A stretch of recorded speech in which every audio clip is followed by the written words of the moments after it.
Good evening, folks. Welcome back to the channel. It's good to see you. It always is. I hope you're doing well. We're going to be going through the rest of these matches in the quarterfinals today. Over in Toronto, another two of the best, you may say. Shouldn't take that much of your time. Be sure you get your comments in with your predictions. Anything that I'm going for personally will be in that pinned comment, where it always is. Feel free to check that out, and you do with it what you will. You can take it if you want, you leave it if you must. Before we get started, like the video, if you'd be so kind, get yourself subscribed to the channel if you're not already. It would be an honour to welcome you to the squad. We do continue to grow each and every day. Get yourself involved. If you want to support the channel, there's a link in the description in the pinned comments, or you can just hit that thanks under the video. Do not feel obliged, it is entirely up to you. And now that's out the way, first things first, how did we all get on yesterday? I say yesterday, I'm actually still watching Zverev and Popyrin right now, so if you're watching this, you may remember from yesterday's video I actually took the over 22.5 games in that one. Easy money, very easy night for me. I'm just going to sit and enjoy the Mickelson and Kachanov match when that one starts, so be sure to let me know, did you win, did you lose? Did you just come close? 2 in a row now, back-to-back winners. We're pulling it back. We're definitely pulling it back. You know, we've deserved them too, most definitely.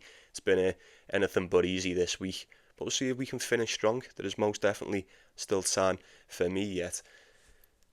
Let's get into it. Let's get straight into business, folks. Let's get it on. Okay then, so first off, for us today, we're going to have Andrei Rublev and Taylor Fritz.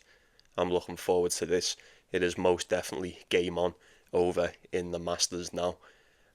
These are no stranger to one another, certainly no stranger at all. Played each other 9 times over the years. Head to head is 5-4 to Taylor Fritz in this matchup. All 5 of those wins coming by way of the hard court. Andrei Rublev's got 2 on the hard court and then 2 on the clay. Most recent one coming in Madrid last year for Andrei Rublev, straight sets, and then the one before that was 2023 Laver Cup, Taylor Fritz, hard court 6-2, tiebreak, rather convincing win there. Look, it's no question who's been better, who's been more trustworthy this season. It has most certainly been Taylor Fritz. That makes it, what now, 18-6 on the hard court. Really good. Really good. He's been one of the best. He really has been playing like one of the best about. Andrei Rublev, 10-7. It's okay. It's nowhere near as attractive as the record of Taylor Fritz, 35-13 on the season for the American, 28-17 for Andrei Rublev.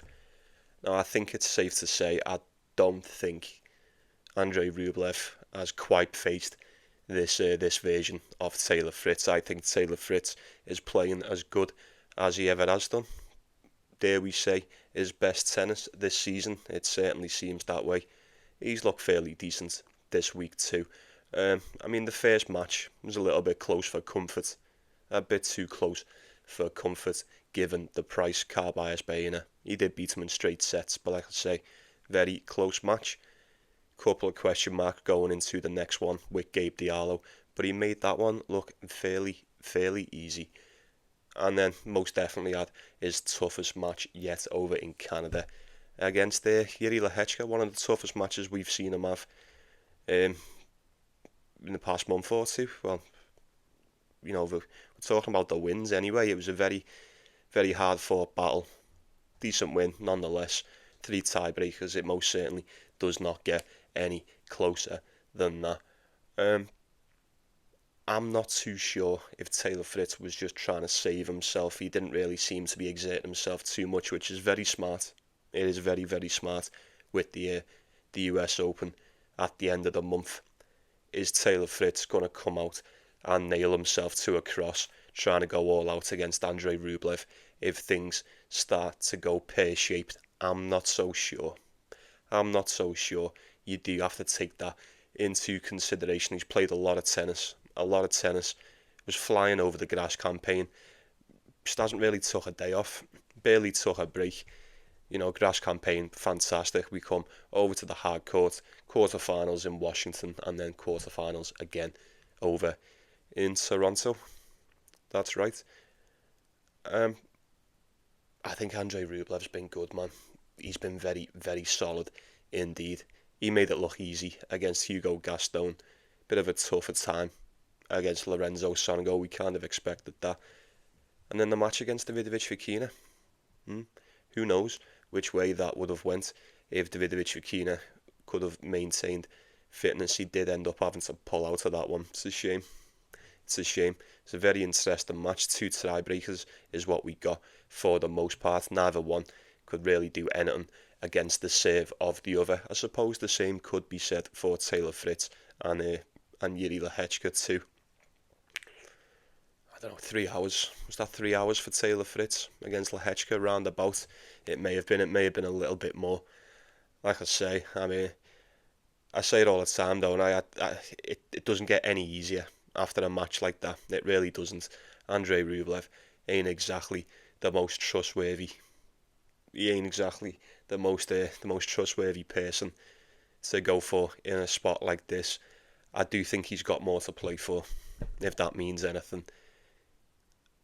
I would like to think both of them are going to turn up and give their all, but more often than not we've seen it, and I don't really think Taylor Fritz really needs to win this one. No, I'm not saying he doesn't. I would probably fancy Taylor Fritz to win if the given different circumstances, but Lehechka kept it that close. I think Rublev most definitely stands a chance at keeping it close. He could take a set, he could even win. I think this one could very well go over that total games. Say he's going to have to bite the bullet on this one. 1.4 for Taylor Fritz. It's not too bad. It's a sound parlay piece, providing you're willing to roll a dice on the Americans today. I suppose you'd only need something rather small to pair with that, and you've got yourself a nice double indeed. I'd say I'd want to lean towards Taylor Fritz, just based on what we've seen and what we know already. I think Taylor Fritz is more than capable of beating 2025 Andrei Rublev. Absolutely. There's just a weird vibe around this one. Excuse me.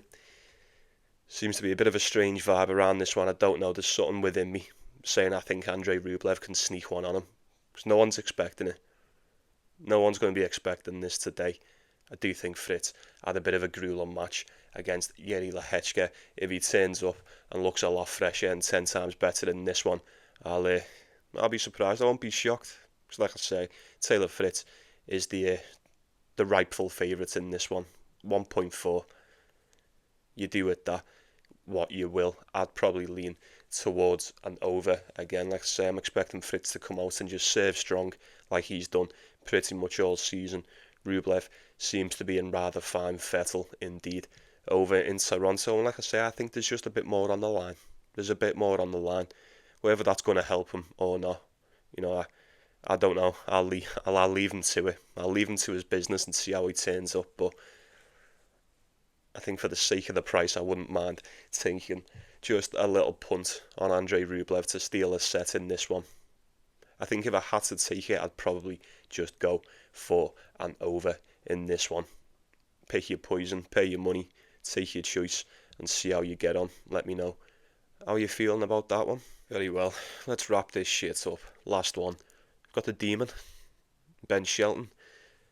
Shelly, you lucky bastard, you sneaky fucker. Flavio Caboli had him all but beat the other night. Hands up, who thought it was over? Who thought it was over for Shelly? I could have swore he was done for. You can never sleep on him, can you? You can never count this guy out. Although he got the win, I will just say this really quick. I don't think he played that great. As a matter of fact, I feel like if that was anyone else, they probably would have sent him home packing there and then. But it's neither here nor there. Doesn't really matter. He's played good. He's done exactly what he's needed to do to get himself in the position he's in. You can't say he doesn't deserve to be here. Easy work against Manarino in the first match. Bit of a tough one against Binach. We expected nothing less. but ultimately Ben Shelton prevailed in that one. And then the game against Flavio Cobolli looked rather convincing in that first set, although Cobolli didn't really do much wrong to lose that one. But he really come on strong in the second and the third.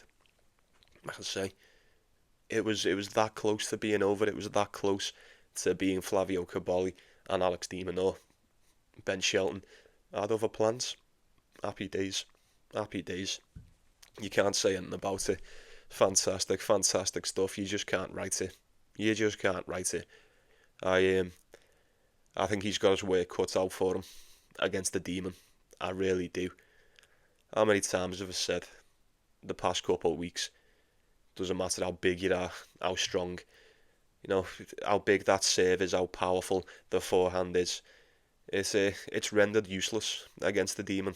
It really is. Uses it against you. Are you comfortable? How comfortable are you playing amongst your own pace? We'll most certainly find out. Alex de Minaur most certainly will be asking the question of that. That's what now. Is that 8-game winning streak since Washington? 1, 2, 3, 4, 5, 6. 8-game winning streak for the Demon. This is as good as I've seen him play all year. Pretty much as good as I've ever seen him play. Maybe. I don't know. Fantastic. Fantastic form. He was unreal last week in Washington. I thought he may have been a bit cabbaged coming into Toronto. Been a little bit fatigued. Absolutely not. Absolutely not. Alex de Minaur most definitely shut me the fuck up with that one. Commissania, straight sets, walk over against O'Connell, and then put in a good one against Big Foe. Very, very solid third set from the Demon. He done exactly what we thought he was going to do. He's just going to outmaneuver you. He's going to outgrind you. If you're not about your fitness, you're going to have a bad time against this guy. There's not many with more in the tank than the Australian on the day, if you ask me. I think it's going to take an immaculate game from Ben Shelton to take out the Demon. I really do. Now, this could be the day where Alex de Minaur turns up and he just hasn't got nothing left, and then I imagine that'll become rather apparent rather quick. But let's just assume they're both going to be good to go, which I'm expecting them to be anyway. Alex de Minaur has certainly not showed any sign of slowing down. Ben Shelton had a grueling one too. His last 2 games have been very long. Do we think we could get an over? Possibly. Look, Shelton could send most of these games over, doesn't he? If you're about your business, I feel like you're definitely going to hang with him. But are you going to break him? That is the question. Probably would lean towards an over. Maybe a tie-break in this one. Ultimately, I do think Alex de Minaur should be getting this one done. If I'm being honest, they've never played each other before. This will be the first time that they've seen each other. Call it 1.6 for Alex de Minaur. Now, what did this open up at? Give me 1 sec, let me just check. Yeah, it's kind of sitting where it's... yeah, it's kind of the same. Call it 1.6, 2.4 for the American in this one. Quite close. It is quite close. I'd have to go with the Demon. I would have to go with the Demon. 1.6 as well. I mean, that's sweet as a nut, if you'd ask me. I think that is sweet as a nut. Obviously, it's Ben Shelton. Tie-break, lean towards an over. It's probably going to be a safe bet too. I think the Demon's just been so good. He's so good. Like, when you get people playing like this, I always say you've just got to ride it until the wheels fall off. You are getting a very tempting price with Alex de Minaur today. 21-6 on the hard court for the Demon. 15-8 for Ben Shelton. I think like I said at the start, I think Alex de Minaur's having himself one hell of a season. 38-13 on the season so far. 29-17 for the American. Look, it's a top 10 clash, Top 10 clash. Realistically, this should be as close as it gets. I just think on the day, I think de Minaur has got a little more about his game. Like I say, Ben Shelton, if he's going to stand behind that serve, I imagine it's going to work for him like it does more often than not. And when that serve's working, unfortunately, there's not quite a lot that you can do against the service games of Ben Shelton. You're kind of just hoping for the errors to creep in. And they most definitely creeped in against Flavio Cobolli. Let's get that straight. I think if Flavio Caboli's forcing that many errors out here, I imagine the Demon's going to treat you the exact same. If not, deal you something a little bit more fierce. It's the return game that's worrying me as well. Just if the Demon does manage to wrap himself around that serve, I think it could be curtains for Ben Shelton. I really do. I just see more ways to win for the Australian. I really do. I'm very torn between picking a side. If I had to lean anything, I would definitely go with Alex de Minaur. This isn't a Ben Shelton fade. Far from it. I'm more than aware that he could turn up and upset the apple cart in this one, but I think the Demon's just a little bit too much. I think he's a little bit too much. He's just got a little bit more about him on the day. A lot more that I can trust when it comes to a game of tennis at this level too. So give me the Demon, 1.6. Don't know if I'm going to take it. I would probably lean towards an over in this one. Maybe look at a tiebreak if you're feeling brave. But be sure to let me know what your thoughts are on that. And the last one, get yourself involved. Don't be shy. Share with the group. We all enjoy winners, don't we? Very well, that's going to do us, folks. That will be the lot for tonight. I appreciate you stopping by. Thanks for watching. As always, I appreciate each and every one of my subscribers. Believe that. Like and subscribe if you haven't, or if you're not already. Before you go, I'd appreciate that too. But very well, I shall be saying good night to you. You take it easy, yeah? You take care of yourselves, you take care of one another. Most importantly, let me know what you're going for. Share with the group. And I'll see you around. Best of luck with your day. And enjoy the tennis, yeah? Enjoy the matches today. And see you all tomorrow.